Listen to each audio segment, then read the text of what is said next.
Remake Rewind. All right, thank you for listening to Remake Rewind, the podcast where we decide if remakes or reboots should have happened. As always, I'm Mike. With me, we've got David Delgado, aka Double D. How you doing, little buddy?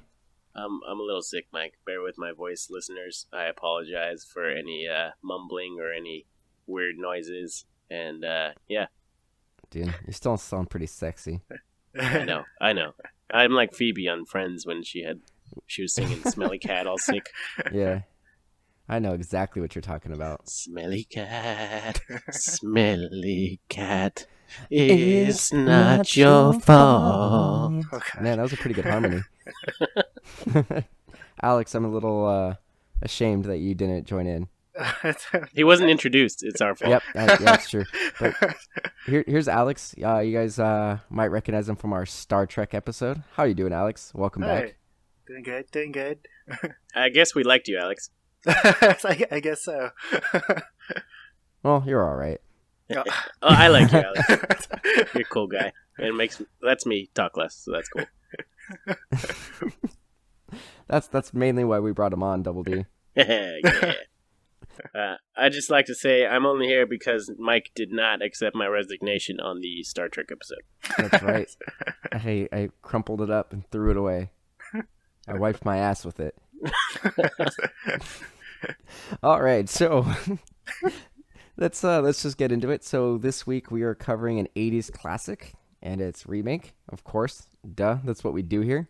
But we are covering the Kevin Bacon classic. Footloose. Footloose. Kick off your Sunday shoes. Oh, man. Did I sound like Kenny Loggins? No. No. No, not at all. So Alex, well, I'll talk to you first. What is your relationship with the Footloose movie? This is actually our first time watching it. What? Yeah. Peter Quill would be disappointed. Very disappointing. It's weird because I like anything from like the 90s and up, I've definitely seen because my dad like was a heavy component of like going to Blockbusters and renting out the new movies. But like anything before that, I don't really have much knowledge. What about the Terminator? That's a special case because Terminator 2 came out in the 92s and I loved it so much. My dad's like, In the "I guess we 92s? Like, there's so many of those. 92? Man. So, yeah. All right. So Double D, what about you? I think I saw this once in like middle school or high school, and it wasn't a resounding movie for me, so it's not something I identified with, but yeah, I've seen it before. So this movie's got a little bit of an interesting history in my family. Now, it's been easily 20 years since I've seen this movie. It's been a long time. Like, the only thing I can really remember is like the rage dance scene, but I feel like that's more because it's almost beat for beat in Hot Rod. Oh, that Andy Samberg movie. It's so good. Yeah, he does it. So that's what this is from, Alex, is since you know what that movie is. But one of the things that's weird about this movie is when my parents first got married, they had cable for a little bit. You know, we never had HBO growing up, but apparently they had HBO when they first got married. Those bastards. But then you came along, Mike. Then I came along and ruined everything. No more home box office for them. Well, so yeah. To be fair, so I was born 6 months after they were married. My dad's birthday's in January. I was born in October, so I'm pretty sure I was birthday sex. No, I don't think so. Pretty sure. I was this close to being a blowjob. I held my fingers very close to each other. Oh, but this movie, apparently when my parents first moved in together after getting married, this movie and Ferris Bueller one was like every day. So now my mom like hates these movies because she saw them so much, and my dad watched them apparently over and over and over again. I love Ferris Bueller. It's one of the greatest movies ever. Oh, it's fantastic. Bueller. Really Bueller. So I guess Bueller. Young Charlie Sheen's in that movie too for a bit role. Oh, yeah. It's a weird movie. I love that movie though. John Hughes, he's the best. So getting into the movie, like this movie came out in the 80s. I think it was 84. Yeah. Yeah, 1984. The remake was 2011. I thought it was a lot more recent than that. 2011. Oh my God, that was 7 years ago. Yeah, I thought it was a lot more recent than that. So I was like watching it, and then I saw the date on it. I was like, it kind of blew me away. I thought it was like 2 or 3 years ago it came out. I thought so too. I also thought 2011 was 3 or 4 years ago. No, dude. It was 7 years ago, bro. Jesus. That was a year before I met you, buddy. Oh man. God, I can't believe we've known each other that long. It seems like just a couple years ago. Anyway, I think we should just get into the movie. And who's got a synopsis for it? That would be me. All right. Who are you again? Oh, it's me, Alex. Oh, hi, Alex. Hello. All right. From Anonymous. Ooh, Classic good start. tale of teenage rebellion and repression features a delightful combination of dance choreography and realistic and touching performances. When teenager Ren McCormack and his family move from big city Chicago to a small Midwestern town, he's in for a real case of culture shock. Though he tries hard to fit in, the streetwise Ren can't quite believe he's living in a place where rock music and dancing are illegal. However, there is one small pleasure: Ariel Moore, a troubled but lovely blonde with a jealous boyfriend, and a Bible-thumping minister. Oh, wait, did I skip something? No. That is who is responsible for keeping the town dance-free. Ren and his classmates want to do away with this ordinance, especially since the senior prom is around the corner. But only when Ren has the courage to initiate a battle to abolish the outmoded ban and revitalize the spirit of the repressed townspeople. Fast-paced drama is filled with such now famous hits as the title track and Let's Hear It for the Boys. That is true though. Like, this movie had some great music. I'm a sucker for 80s music. Did it make you want to dance? A little bit. Did you dance? I don't think so. I'm pretty sure I was laying down watching the movie. I think did definitely danced. sing along at the beginning of the Footloose. Footloose. So when the intro to this movie is a little awkward. Like, it's definitely like a foot fetish. What's a person who has a fetish called? Fetisher? Fetishy? I have no idea. Fettuccine. Somebody who has a foot fetish would probably love the intro to this movie. It's 2.5 minutes of just feet dancing. It's like a Quentin Tarantino movie. Right. Yeah, he probably loves the intro to this movie. So it's like 2.5 minutes of just feet dancing to the Footloose song. And at first I thought, I'm like, I bet it's the same like person, but it ended up being like 100 people, and Kenny Loggins actually had like a little cameo. His feet Was showed it up just there a somewhere. random 100 people, or was it like all the actors? Like the I have no cast or idea. something? Yeah. I have no idea, Double D. You're supposed to have all the answers, Mike. I have some of them. You're supposed to have all of them. I have some of them. Because I don't have any of them. Oh, You're I know, supposed to have Double D. all of them. We have established that you're an idiot many times over on this podcast. I know. That's why you're supposed to be the direct opposite and have all the answers. That's not fair. Well, that's life. Oh, okay. So, Alex, since you've never seen this movie before, what were some highlights for you? I like how they showed how boring the town was, like when they had to do like tractor fighting, jousting was so They're fighting. That was great. That was my favorite part. The tractor chicken. Yeah. the tractor. And then he chicken. only won because he actually wanted to chicken out, but his shoelaces got caught on the pedals, so he couldn't jump off. That was fantastic. Yeah. I mean, that's pretty fun. I don't know why you'd say that the town's boring if the only thing they're doing is tractor chicken. Have you guys ever done tractor chicken? No. I wanted Have you to. ever done chicken on a car? Only in video games. Yeah, so fuck you guys. These guys are way more interesting than you. Would you race me on a tractor? Yeah. Would you bail out? No. Me I'd neither. fucking plow you, buddy. Oh. Oh. Whoa. So obviously a big part of this movie is the rage dance scene, which I actually thought was really good. Wait, before you go too far, Mike, why was there a bar there for him to do gymnastics? It's just a support beam, dude. I mean, it was just sticking out there, not supporting anything, though. You know, honestly, I would maybe agree with you, but at the store that I work at, there's like a random like pillar that just has like a bar in it. Like, I don't know why. We don't really talk about where we work, but where I work, there's a random 2 support beams, and there's like a thin metal bar between them, and it would be perfect for doing flippies.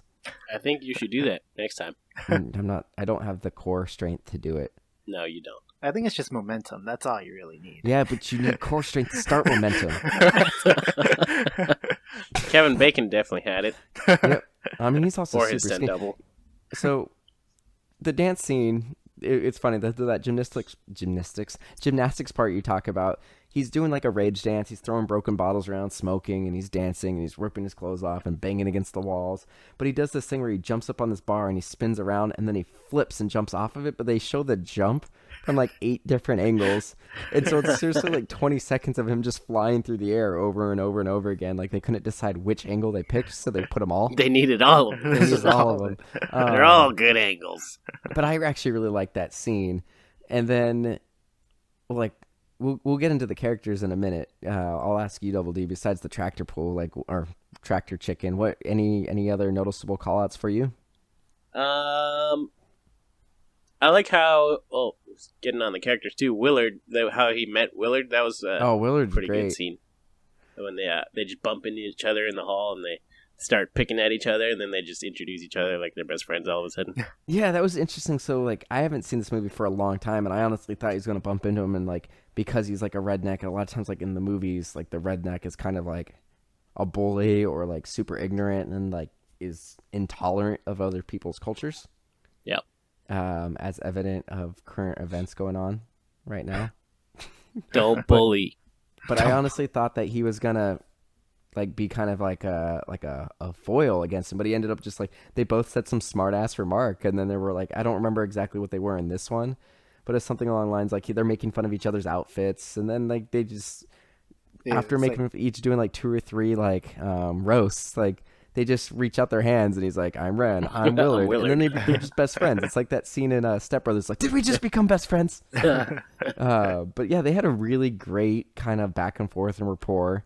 And yeah, I agree, it was great. Yeah. Willard's probably my favorite character. I think he's probably my favorite character in both versions of the movie. Yeah, I agree. Same. So getting into like the characters, Ren, played by Kevin Bacon, one thing that really bothered me about this movie is just, I'm going to give you a theory, and then I'm going to, you guys can tell me if it makes sense, if it holds up.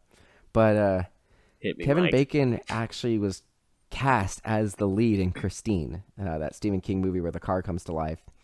Huh. And then he was asked to come and do a video test for this one, or a camera test, and they convinced him to turn down the role just to do the camera test. They're like, look, that's a Stephen King movie. People have done that before. It's a slasher movie. Kevin Bacon was in Nightmare on Elm Street, Friday the 13th. They're like, you've done stuff like this. This is going to be something different. Like, you're going to be a major star after this movie. So he took a huge risk and didn't take a lead in a Stephen King movie to do this, just for a chance at this. So I think that part of his contract was they had to like kind of like stroke his ego a little bit and say how good looking he is, because in this movie, like, seriously, every 5 minutes somebody's like, Ren's so hot, he's so attractive, he's so dreamy, he's so cute.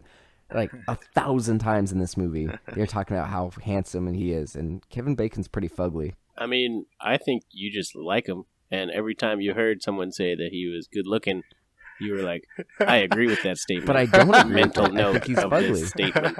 And as said, you're in denial, Mike. Hey, fuck you, Double D. If you go back to our Captain America episode, I talked about how he looks exactly like Red Skull from the newer one. Did I not? I remember this. Yes, I do remember this. Yep. So don't you fucking put words in my mouth saying I think Kevin Bacon's handsome. I was just theorizing against your theory. Yeah, well, you know what? Once again, you look like an idiot because there's evidence is my to job. the contrary. But yeah, it's really weird because like all the characters talk about how great looking he is. Even his like 5-year-old cousin's like, Ren's a fox. They called him a total fox. Yeah. Yeah, it's weird.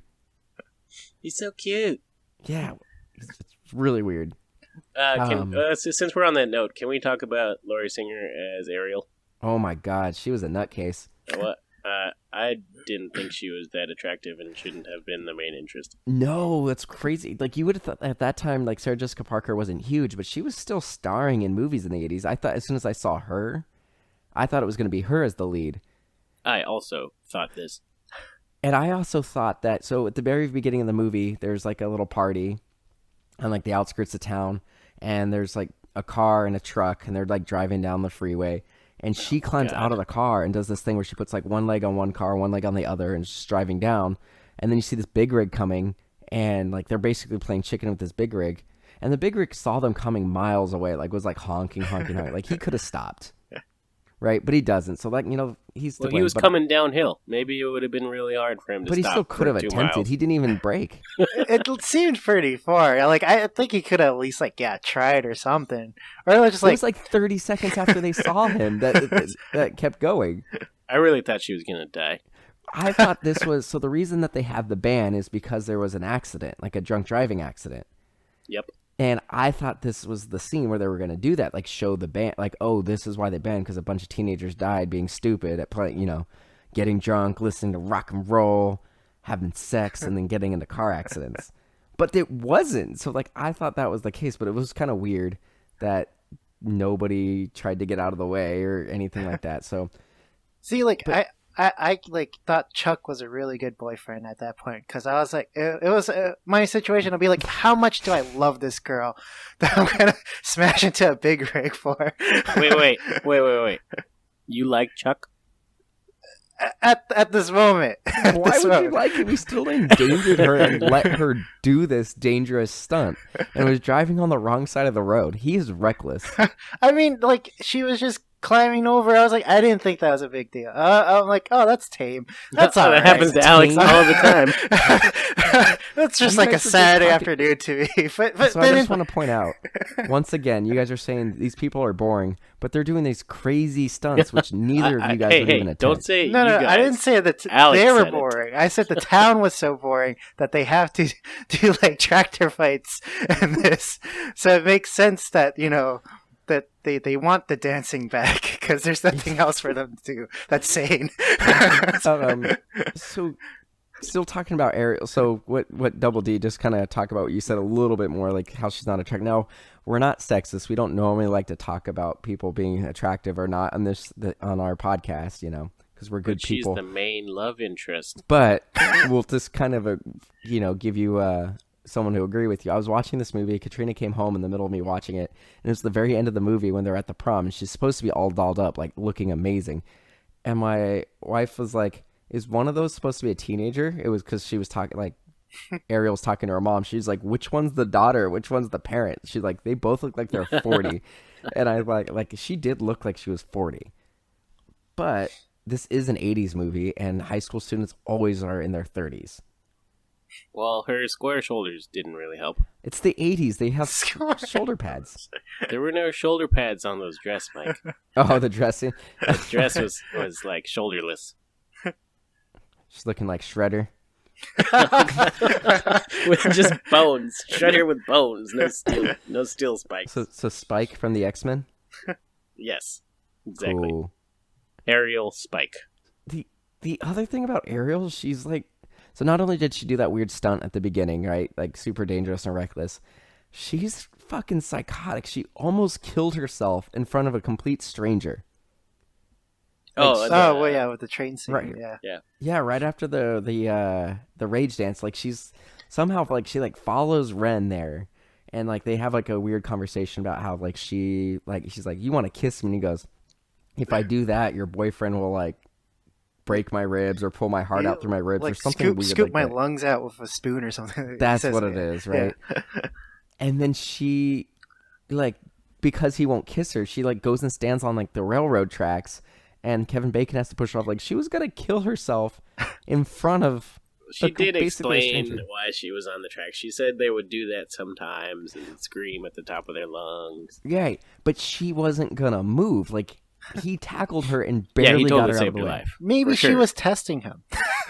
But what if he didn't do it? What if he tripped? Or what if he chickened I'm sure out? she had some internal struggle, in which case, if he didn't save her, she But they can't care barely anymore. missed her. Like if he didn't react when he did, she would have died. So she, even if she intended to move, she wasn't gonna get out of the way.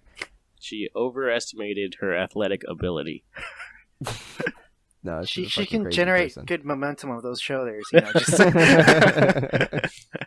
She saw him rage dancing and thought she could move that quickly.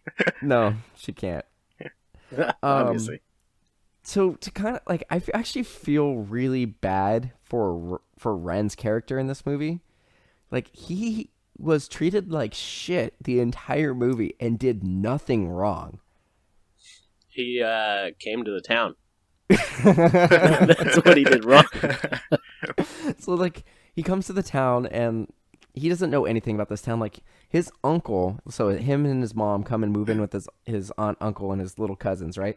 His uncle could have been like, hey, I know you're from Chicago. Like, you need to take it easy here. Like, we have rules against dancing, like, and music. So don't get caught listening to music or dancing in public because you're gonna get got. Yeah, And so listening he to doesn't. music makes you make bad decisions. Right. So he goes and he's like playing his music and immediately gets pulled over and is like super confused. And the cop gives him a ticket and he's like, I don't understand what's going on. And like the cop's like, you're an idiot. Go fuck yourself, kind of thing. And then he goes, how, you know, another place like they're like at church, they're talking about possibly like banning some book. And he's like, oh yeah, that's a great book. And they're all like, you're an idiot and you're like a sinner for reading this book. And he's like, what? I just read a book. What are you talking about? It's a classic. And they're all like, give him the stink eye. And then No, they're like later Tom on- Sawyer is a classic, not Yeah. Slaughterhouse Five. Right. And then they also go and they kick it. Like at one point, the pastor played by John Lithgow, John Lithgow is amazing. I was Yeah, really surprised when I he's saw him. I was like, oh, cool. This movie's going to be really good because John Lithgow's in it. He like had for some reason, I don't remember exactly what it was, but John Lithgow got like upset and like thought Ren did something wrong. So he goes to the principal and the principal like has him get kicked off the gymnastics team because there's not enough funding for one more member. And it's like, you already have the equipment. It literally costs you nothing. No, man, to he let had to buy more tape. He couldn't afford more tape for that or one chalk. guy. Yeah, more chalk. But he can fucking fly like 1,000 feet if he gets spinning. Like, you don't not have him on the gymnastics team. It doesn't make any sense. So, like, that, you know, was kind of messed up. And then at one point later on in the movie, like, some kid tries to sell him drugs. And he's like, nah, I'm really not into drugs. Like, don't even worry about it. And, like, he doesn't narc on this kid. But then, like, everybody's like, he's a drug addict and everything like that. And it's like, one, you have no proof. Two, like, clearly you gotta know that this other kid is a problem child. And then, like, I don't remember there was something. Oh, then the uncle who's is like, you're an asshole. You're doing drugs, and because of you, no one's shopping at my store, and your mom got fired and everything. It's like the whole town is like fucking ghosting an entire family because this kid that they don't know anything about showed up. Well, they even like throw a brick through the uncle's window. Right, like, scares the yeah. shit out of his cousins. Yeah. Almost hit one of the kids, too. Yeah, and he did nothing wrong. And then, meanwhile, the entire movie, Ariel is like literally breaking the law, and nothing happens to her. Preacher's daughter. Right. So like this scene doesn't make any sense. So there's a scene towards the beginning of the movie where they're at like this diner, and she has this little tiny boombox. Super boombox. And she plays this song, and like everybody's dancing in the parking lot. People in the kitchen of the diner are dancing. People in the diner are dancing. People in the arcade are dancing. It's like there's no way that anybody heard that song other than like the people in 5-foot radius around the boombox. Well, maybe they haven't heard that much music recently, and their ears are really like reaching for it. Right. So they're just I like, guess. I don't But know. like she's doing shit like this the entire movie, and they're like, well, yep, preacher's daughter, she's fine. And then Ren listens to music loudly once, and he's like a piece of shit. What a piece of garbage. Well, I'm not okay with even that. her dad Poo garbage. doesn't. Her dad goes up to the diner too, and he's just like your That was mom. awkward. Yeah, it was awkward. And He's he all just- sad. Yeah, he's all sad, but she doesn't get punished for it. No, she doesn't. She never Well, does. she gets punished later. Well, she gets slapped. Yup. Yeah. So yeah, Can I later just say on, John Lithgow had a great range of emotions in this movie? I thought he's great. He's legitimately a good actor. I agree. And what I liked about this movie, without talking too much about the next one, I'm sure we'll kind of compare him. Is what I liked about this version of the pastor is that he did seem semi-conflicted about this ordinance. Like he's talking throughout the whole movie, like he has a sermon where he basically compares music to pornography. But he does seem a little upset that his daughter, like obviously his daughter's struggling. His wife says something along the lines like, "You're an amazing like pastor and you can lead a congregation, but you kind of suck on one-on-one interactions." And then he's like all aboard like having this this band, but then he realizes by having this band and him preaching about how music is a sin that like it made the town go crazy, where they start banning books, and there's even a point where they start to burn books. And he stops it. So I did like that he had an arc in this one. But yeah, it's weird. Yeah, very, very awkward interactions with his daughter. He did slap her at one point, like you said. Chuck beat the shit out of her, too. Oh, my God. What the hell, Alex? Oh, yeah. Why do you like hey, that guy? Alex, tell us why you like Chuck. He's a woman beater. Well, so before that, I was like, oh, this guy's all right. But how is he all right? Because, like, he's a bad influence. I thought I was the idiot. he doesn't, okay, like, so he doesn't, like, discourage her on her acts, but he doesn't like pushes her, because he in the beginning was like, hey, you should get in, come on, no, seriously, get in the car, please. And then he pulls her in. Yeah, he was towards the end when the truck was coming. He was like, I'm either gonna have to hit this truck, drive away and let her fall and die, or ditch the road. He was laughing around. He's like, and he pulled her in. He's like, as soon as she got in. And then, he's a bad dude. And then he beat the shit out of her. Then he takes it too far. Right in the face. He definitely take like I was like, oh man, she'd even break up with him, because like I think he wanted to like confront her about Ren, and then he calls her out on it. It's like, are you sleeping with Ren or something like that? And then she's like, no. Her response was like, no, you're stupid. and he punches her in the face. He slaps her, and I was like, oh, that's a bit much. And then that's a bit much. That's a bit. Wow, Alex, and then I'm learning a lot about you today. Really gets ham-fisted and starts whacking more. And I was like, oh, that's just too much. Why? Now it's too much. So the slap was okay. Yeah. It was much. Okay, Sean a Connery. bit much. Alex is very violence tolerant. I guess so. All those 90s violent movies that he watched. Terminator. So there's another fight in this movie that's pretty funny. So, well, there's a couple. So throughout the whole movie, like apparently Willard's a great fighter, and they're always telling him like, don't fight. And he listens to his girlfriend, so he never gets in these fights. And then at the end of the movie, they have to fight like 5 dudes, and like, so it's Chuck and his friends, and Kevin Bacon just keeps kicking people in the face, which is a little weird. Pent up gymnastics, man. Yeah, right. I like when Willard like punched 2 guys. I think he either does it at once or like simultaneously, right next, one after the other. I was like, yes, that was the best. Yeah, that was a pretty good little. Alex little really likes these violent scenes. Got it. So other than that, I mean, we've pretty much hit the whole movie.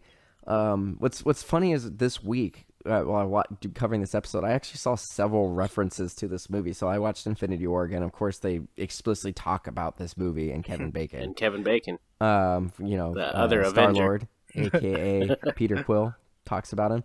But then also I restarted watching Arrested Development because there's a new season that actually comes out in a couple of days.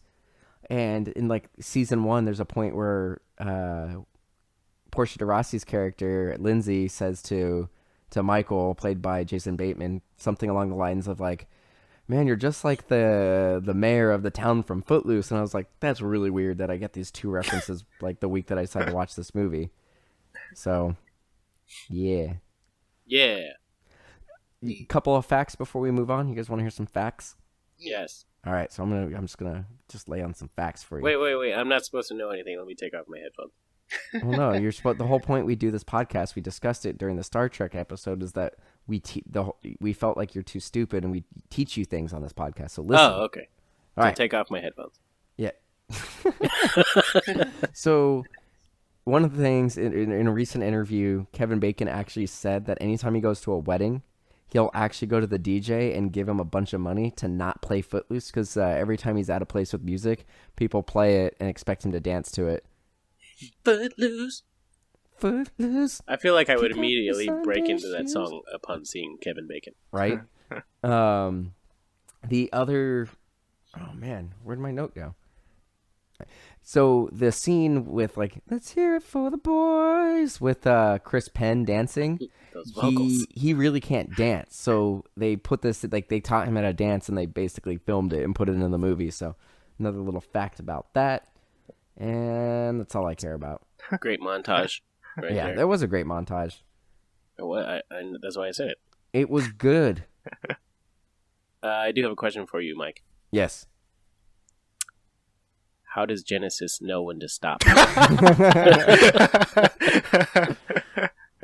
I'm gonna fuck you up next time I see you, buddy. Call back to the last episode, guys, if you didn't catch that one. Go back, listen to our Star Trek episode. Double D's an idiot. It was Proved the it best again. question I've ever asked.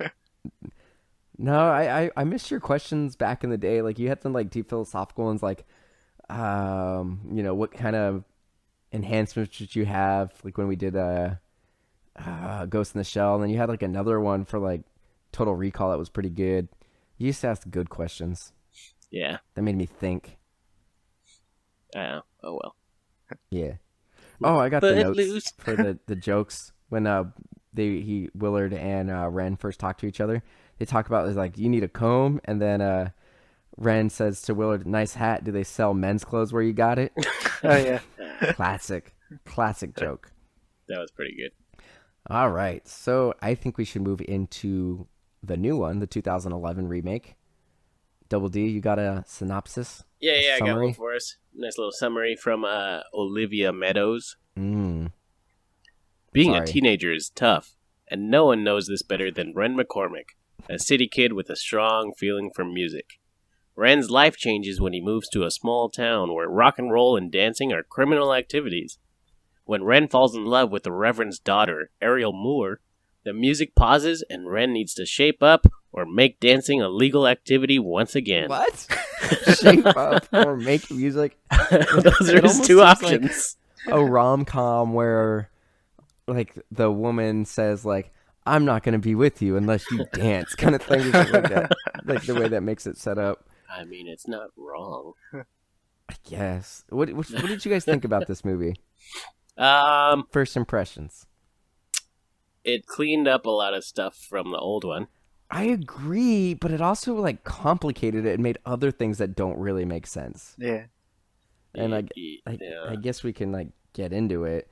One of the things that I had an issue with this movie was that initially I was like, okay, they're changing a few things. They're changing the backstory. You know, his mom died. That's why he's coming. You know, they made a few updates with like, you know, I thought they were going to have better dancing. But honestly, the dancing really wasn't that great in this movie. And like, if you're going to remake this movie, like make it do something like different, like add something to it, right? Well, I know one thing they did different. What's that? There were black people. This movie was takes not place. a single black person in the original movie. Well, the original one took place in Colorado. This takes place, I think, in Alabama or Georgia. I can't remember where they said. So I think it's Georgia. Right. So that makes a little bit more sense. This movie also started with like the foot thing. Like the problem I had with this movie is every time I thought it was going to be a little different, it would snap right back to the basically following the exact plot of the original one. Like initially while watching this movie, I was kind of like happy because like, you know, it starts with a party and then you actually see the accident that caused this whole chain of events to happen, the banning of the music and stuff like that. I was also kind of impressed that like at one point they talk about how dancing isn't strictly illegal in this town. It's public dancing without being chaperoned by the church or the school is illegal. So they still have dances and they still have like school function dances. It's just they're supervised. And then they do mention that like the entire town comes and watches, and then that there's a mother-son dance at every prom and stuff like that. So like it isn't completely gone. It's just, you know, a little bit more supervised. So I'm thinking like, oh, okay, cool. They're making some changes. They're updating it. But then there's so many scenes lifted directly from the original. And yeah, it was almost a shot for shot. Actually, that being a remake, just a quick point out, I was really excited for the tractor chicken again, but then he just ended up driving a tractor over to the bus race, which is very awkward. That was weird. Like, so they did this weird bus race where it's like a figure 8 track, and they're like, oh, you got to be careful. Not like if you're in first place, you have to make sure you don't hit the last place person, and then you got to time it right. And so there's like 4 buses, and like Ren just basically by accident takes out all 3 of his opponents. Same thing as Shoelace gets caught in the thing, and he can't stop the brake, like hit the brakes, and that's why he like T-bones another bus and ultimately wins. But yeah, he drove a tractor. But there's a lot of like, initially I thought, okay, there's going to be a few nods to the original, which I kind of liked. I'm like, they're not going to completely redo it. So like he drives the same kind of car. I'm like, okay. On the first day of school, he shows up in the same uniform. Or not same uniform, but like the same outfit that Ren did in the original. Yeah. Tie, untucked shirt, messy hair. And then he had the same tux at the end of the movie. So it's like, if it was just little things like that where they didn't like really like make it obvious, like really, unless you were a big fan of the original or you just rewatched it for a podcast, you probably wouldn't have really noticed these things. So it wasn't like, ham-fisted, but then there were other things that were like identical, and that kind of bothered me. Really? What I feel like they did is like someone watched Footloose and then they're like, oh, how come they're dancing in a diner when it's illegal? And like everyone in the diner folks seem to be okay with it. And then they're like, let's write that in the new movie that they're going along with it. And then they're like, oh, how come his car door sticks on the right? Well, let's write that into our movie and we'll explain that. And it's like, and then everything else is just pretty much exactly the same, except for the pastor, the reverend thing. I felt like he got shortcutted a bit. Dennis Quaid. Dennis Quaid. Dennis Quaid's a little boring anyway. He's kind of boring in every movie he's in. Me and Alex were talking about Dennis Quaid a little bit, and I can't remember him in anything besides, like, the last thing I remember him in was, like, Pandorum, which was, like, 2008 or something. Yeah, something like that. You know what? Like, you're right. I can't really recall him being in anything recently. Let me look him up real quick. Let's see. Yeah, I'm looking at this actor list, and the last thing I see on here, I mean, he's in a TV show right now. He's in 2 TV shows that are airing in 2018. Oh, he's on Drunk History. A Dog's Purpose. He did an episode of Workaholics. But yeah, if you look at, like, it looks like he's done a bunch of TV the last couple years.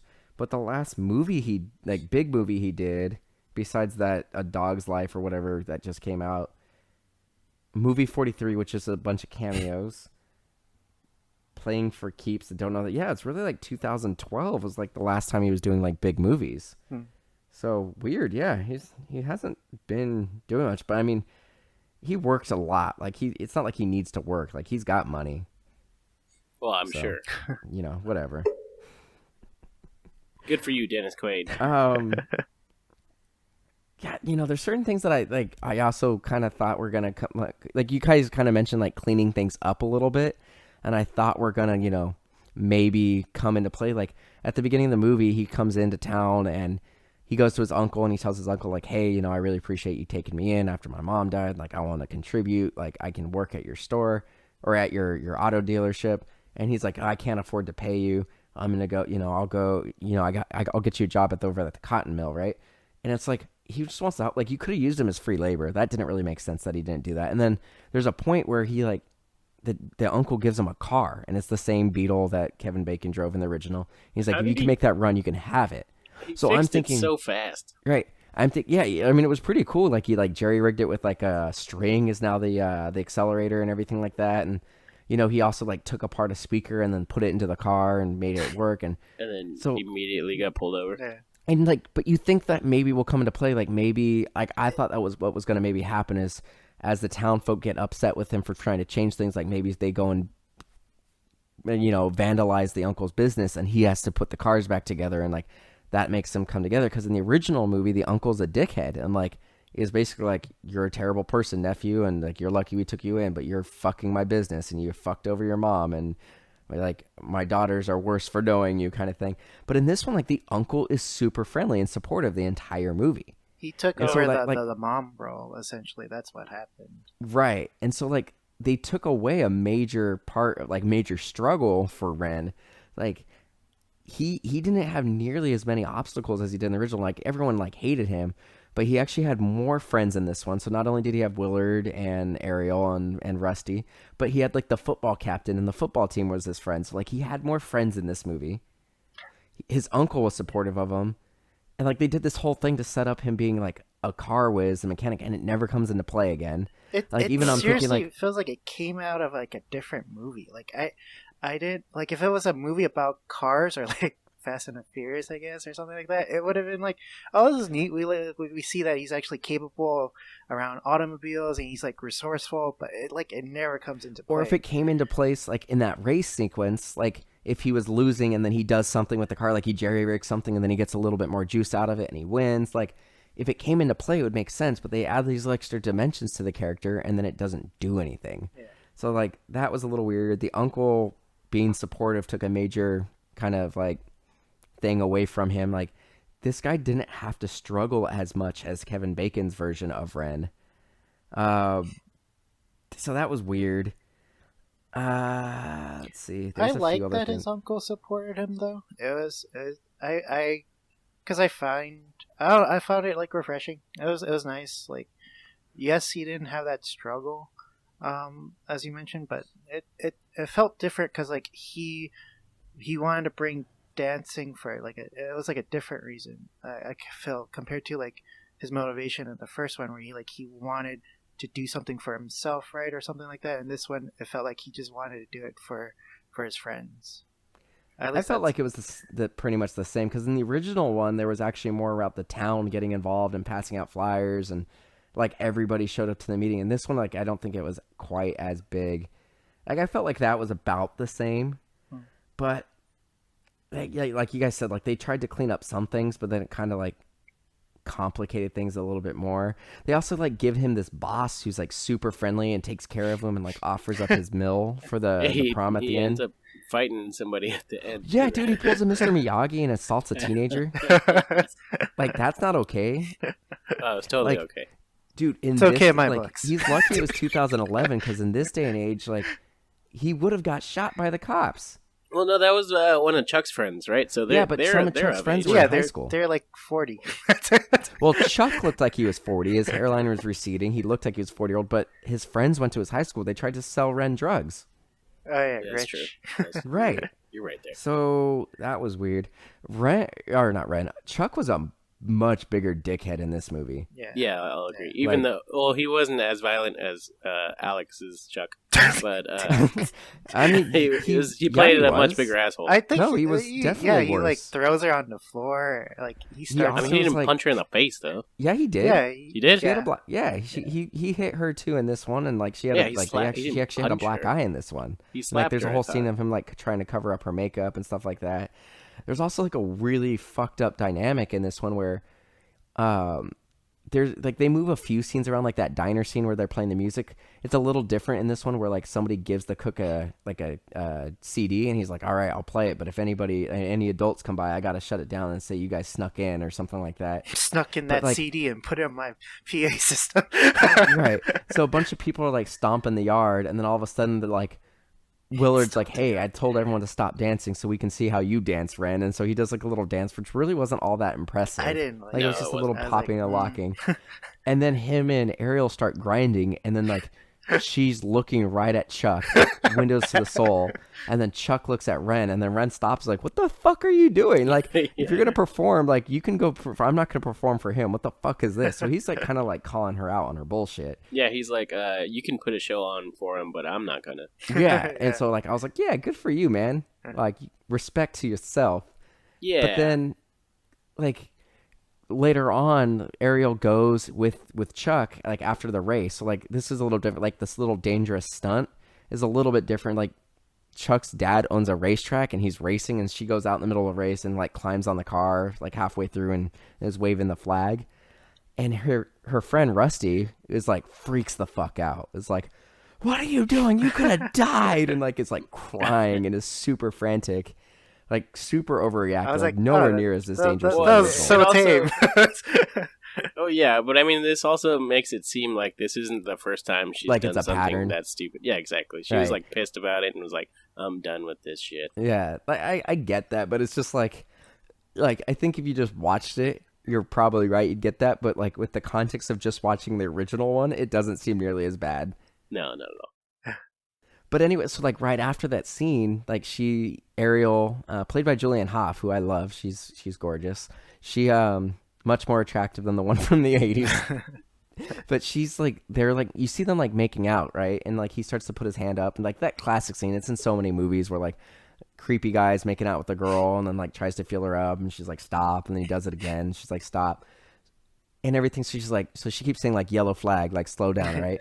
And then all of a sudden he's like, come on, preacher's daughter. Why you being a preacher's daughter? And she's like, all right, fine, close the door. He was trying to fuck her with the door open. Like he's in a garage or a trailer. Yeah. And there are people walking around. He didn't even think of that. She had to. She's like, like all right. That's what I'm saying. Like he was going to try to fucking fuck her with she like, didn't the even door look open. like she wanted it, though. Even after she said that, she's no, like, she didn't want it. And that's the like, point, close the door. is she's acting out. So like this one, I think they did a slightly better job of showing that she is acting out. So like there's a point where she talks to Dennis Quaid and is like, look, how do you think I feel knowing every time somebody thinks about my brother, they're thinking about, oh, he's the reason why we can't have fun in this town, and you've shut down emotionally, and now I'm like, you don't pay attention to me, and that's why I feel like I have to do these things. So I think they did a better job in this one of like explicitly saying this is why she's doing this shit. But she still does the thing where like she almost kills herself in front of this like complete stranger. Yeah. And it's really weird. Like, so they do the rage dance, and then she watches, and she does the same thing where she like jumps in the what do you think about this rage dance, Mac? Oh, it was fucking garbage compared to the original one. Yeah. Like, I do like that they added more actual rage to it. I agree. It was a little more angsty. Like, yeah, it was more like I feel like they try to give it more of like a realistic approach where he's like smashing things, and then he dances, and then he smashes something else, and he's kind of talking to himself too as he's doing it. Yeah. Like, you don't know me. You don't know me. He's like replaying the moments in his head throughout. Right. Yeah. I did like how like because he's kind of like angsty and doing rage, like his movements weren't as smooth. Like the original one, like they're very smooth, and like it looked like a choreographer for this one, where this one looks like he's kind of like he knows what he's doing, but he's just kind of like venting. Like there's a point where he jumps up on the car and is dancing, and then falls off the car. Yeah. There's a point where he's like swinging and he like flies off. I think. And he grabs the chain and like bumps into stuff. Yeah. Yeah. So like I did kind of like that, but the actual dancing stuff I don't think was as good. It was a lot more like, it almost seemed like Frank Sinatra kind of stuff, or like Gene Kelly like Dancing in the Rain, where it was like kind of like smooth motions, just like his arms swing in front of him and like spins and slides. Like the dancing wasn't that impressive, and I think this was an opportunity to like do something interesting, and they didn't do that. Yeah, I agree with you. It's just the choreography in general. I feel like for the movie, it doesn't really. There was no good like number dance sequence where I was like, oh man, that was really neat. Like those moves were getting me going, and like I wish I was witnessing this live. It was just very lackluster, and yeah. I feel like if this movie was so recently in the last like 5-6 years, NBC and Fox have done like a lot of like live musicals where they're actually like airing in real time. Like I feel like if this was one of those productions, it would have been okay. I get what they're doing. You know, it's live. They don't have time, like several days in between scenes to like really do this. So they got to keep it fairly simple so they can, you know, actually get through the entire show. It would have been fine. Like I feel like this would have been better served as like as a revival on TV. Like they've recently done Hairspray and they've done Grease and stuff like that. Like I think it would have been better served like that. I agree. This would definitely have been a better made-for-TV movie. Yeah, I 100% agree. You know who we haven't talked about yet? Willard in this one. Miles Teller. Miles Teller was great. He actually did, he did fantastic. He did like a Willard. country bumpkin voice. Like, I can't do it, but it was like, he was really good. And they had the same scene where like, you know, they bump into each other and they have like their smart ass remarks. And like, he seems like super happy and go lucky and like just a generally good dude.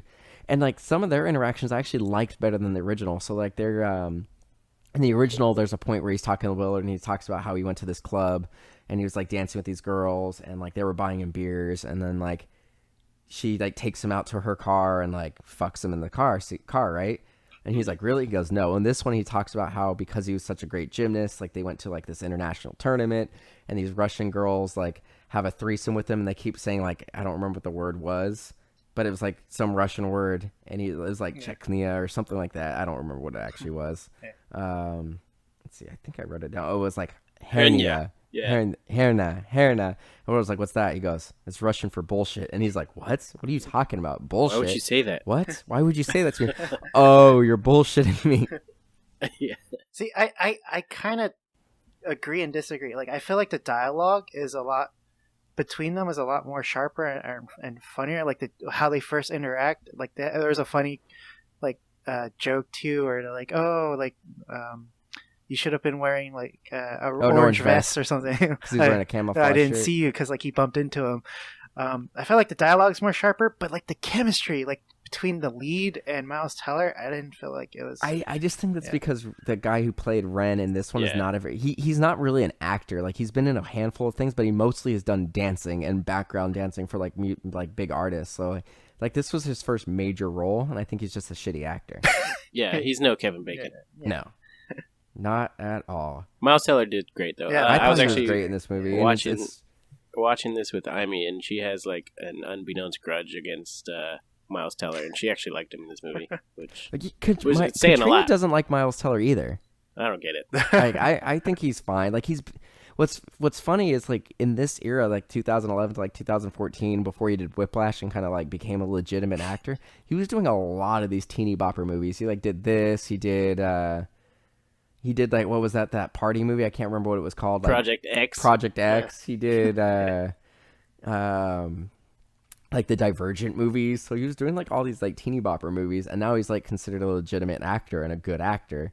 So I thought that was kind of, funny, like seeing him in this, like forgetting that his roots. I mean, he was also in that Fantastic Four movie, which was garbage. Let's forget about that. Yeah. We'll cover that eventually. No, that didn't happen. We're going to have to. Marvel's going to get Fantastic Four, so we're going to have to do it eventually. All right. The one last thing I kind of want to talk about was that fight at the end, like, was a little bit gnarly. Like, they're like breaking windows, throwing them through glass windows and stuff like that, like ripping pieces off of cars and beating the shit out of each other with it. And then the boss comes and like hits the guy.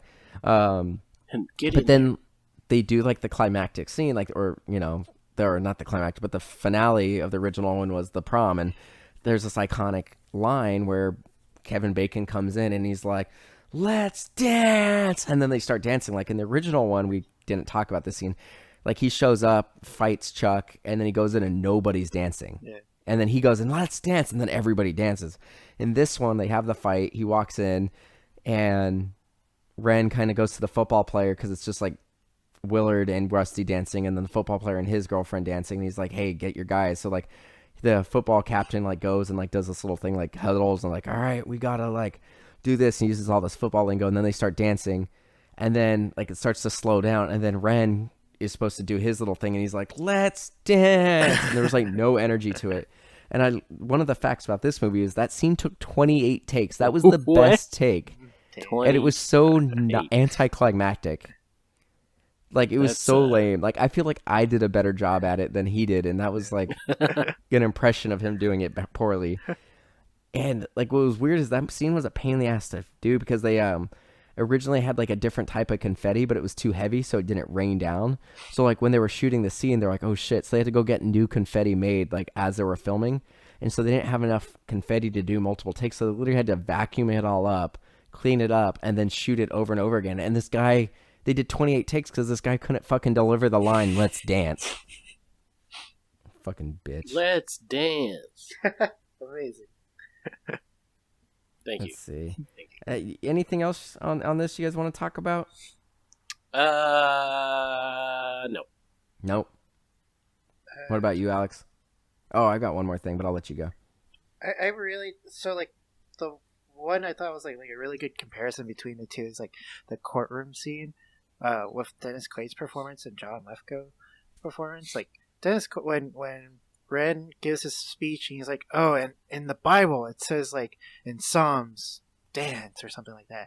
And like Dennis Quaid, like how he reacted to that was like he learned something, and I felt like no, it doesn't feel right. Like how I liked about in the first Footloose, like John Lithgow, like he had like a smirk on his face. He's like, all right, like this, You got me. yeah, like that's good. Like you used what I know against me. Yeah, It's almost You like that meddling scene in kids. Batman Begins when Morgan Freeman's character Fox like goes to the original boss, like, you didn't get the memo, kind of thing. I agree. No, like John Lithgow was kind of like proud of him yeah, for doing it. yeah. And that's the other thing is Dennis Quaid was like basically like staunch in his support for this movement the entire movie. And they took away the whole book burning thing. So it was like it was basically he and the principal were the villains of the entire movie. And then at the end he like has a little sort like Ren goes to him and is like, look, we're having the prom. We found a place outside of town. I want to take your daughter. Like, you need to give us your blessing. Oh. And he kind of like gives a speech at the end at church, like, hey, they're going to have this prom. There's nothing we can do. Like, pray for him. He gives. I actually read. He talks about how he's like, like Dennis Quaid looks at him. He's like, "Oh, I thought you were like my son or something," because like the way Ren was sitting, and Ren was like, "Oh yeah, for me it's grocery stores," and like Dennis Quaid is like, "What?"